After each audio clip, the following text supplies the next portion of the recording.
It is the first cabinet meeting of the unity government as leaders from various political parties making up the new government sat side by side with one another. These leaders have not sat like this for quite some time now, and the atmosphere at the Council of Ministers Hall was extremely electrifying, to say the least, as they stare at the reality brought about by the revitalized peace agreement. Some of these leaders have been here before, and others are new in the job, but they are now required by the new political dispensation to join hands as they deliver on the mandate of the transitional government, which is to restore complete peace and stability in the country and to deliver the much-needed services to the people who have waited for too long. Speaking to journalists, Information Minister Michael Makwei-Lueth said President Kiir has called on members of the cabinet to work in tandem towards restoration of peace, stability, and social cohesion. And His Excellency called upon the members of the cabinet to work together as a team, collaborate, and serve the people of South Sudan. The main objective is to ensure that peace and security prevails, so that we can talk of other issues, so that we can talk about development, about prosperity, and all other objectives of the Artigono, of the revitalized agreement. Well, in His Excellency informed the cabinet that yes, as you have seen, the cabinet is small in number, and ultimately we could not accommodate everybody, so anybody who is left out.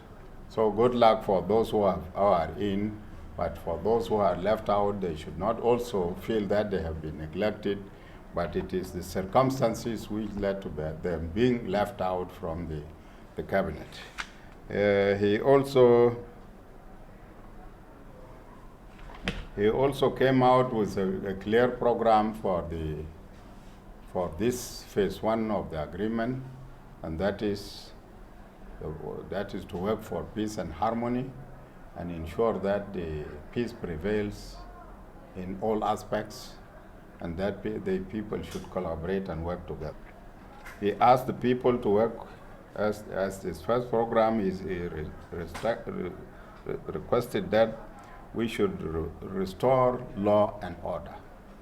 And by restoration of law and order, he talked about the sovereignty of the state, because without law and order, we will be giving room to others to interfere with the Republic of South Sudan, and so there is need for us to restore the sovereignty for law and order, so that we can restore the sovereignty, the real sovereignty of the state. He also stated that we need to avail the necessary social services to our people, so that they feel the real peace dividend.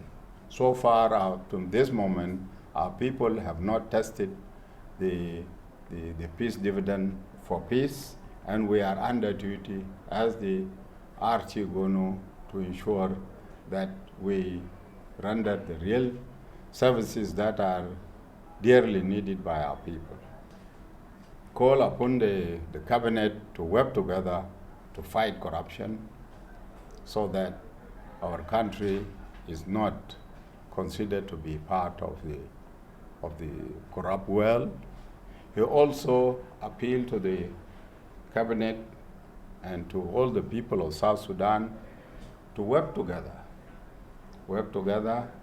as a team to fight this dangerous virus called coronavirus, which is COVID-19, so that we avoid it, and we pray that God helps us so that it does not enter South Sudan.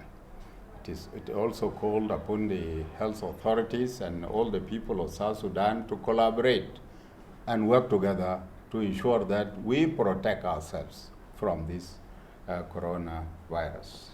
During the meeting, the Minister of Health requested the government to earmark $5 million for the preventive measures against coronavirus. The government further called on members of the public to collaborate with health authorities to ensure the country remains free from COVID-19. Information Minister said the government and partners have so far procured 300 testing kits and that thermal scanners are being erected at Nimule and the Juba International Airport with extension to other entry points in the country. Action. An incident manager has been assigned to oversee the day-to-day activities. A costed 6-month preparedness and response plan has been developed. The estimated cost at this initial stage is about $5 million US. Despite overwhelming sympathy and support by the partners, not much has been realized. It is high time that the government takes lead in realization of this budget. Donor fatigue has already set in, and lack of government investment is a cause for partner reluctance. I therefore appeal to the Honorable Council of Ministers to consider approving this amount. This is the time for action, as further inaction will bring us down to our knees. Inaction would mean surrendering our sovereignty. As the ministers in the Transitional Government of National Unity take up their duties, the President's message to them has been an unequivocal one, calling on them to make every effort to restore people's hope and confidence in the government through provision of basic social services. Alejandro Lotok, SSBC News, Juba.